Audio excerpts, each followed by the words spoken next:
SpellForce 3 is a hybrid genre game that features both a hero-focused RPG game and RTS gameplay that is about building a base and an army.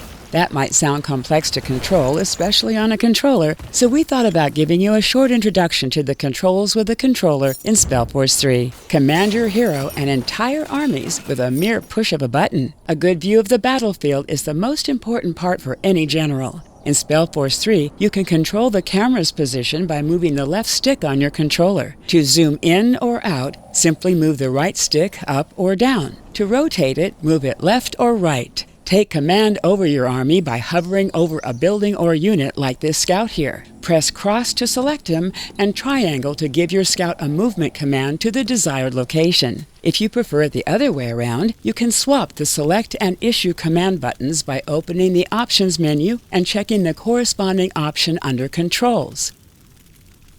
To command multiple units or entire armies, press and hold the select button cross. This creates an expanding selection circle around your cursor as long as you press the button. Let go of it, and all units and/or buildings inside of it are selected. Battles tend to get messy and stressful, making every second count. That's why we've also added some shortcuts to select some parts of your army more quickly. Press the right stick to instantly select your hero party. Press it twice to also center the camera on your hero's location. If one squad is not enough, double pressing cross will select your entire army. Your most important commands in SpellForce 3 can be issued via radio menus. These menus change based on context, providing different commands depending on the currently hovered object. To issue a command, simply select the unit you want to command, hover over the target of your command, and open a radio menu with the 2 L and R buttons of your controller. In the bottom right of your screen, you can see a few hints of the currently available inputs, depending on what you have currently hovered, selected,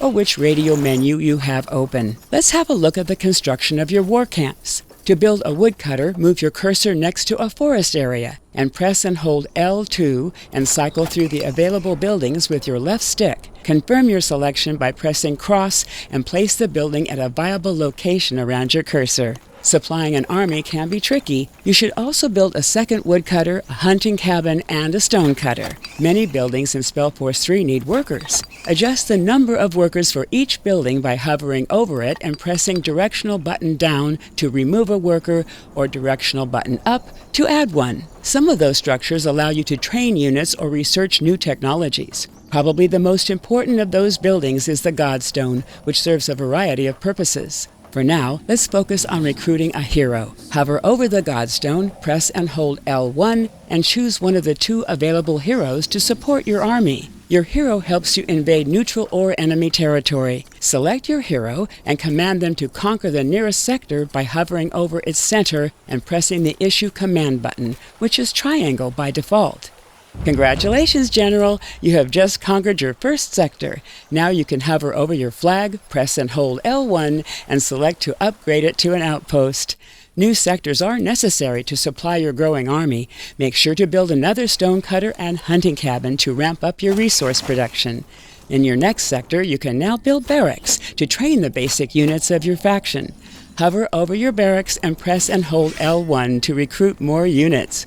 Now it's time to spread your influence. Conquer sector after sector until your enemy's capital falls before you. You are ready, General.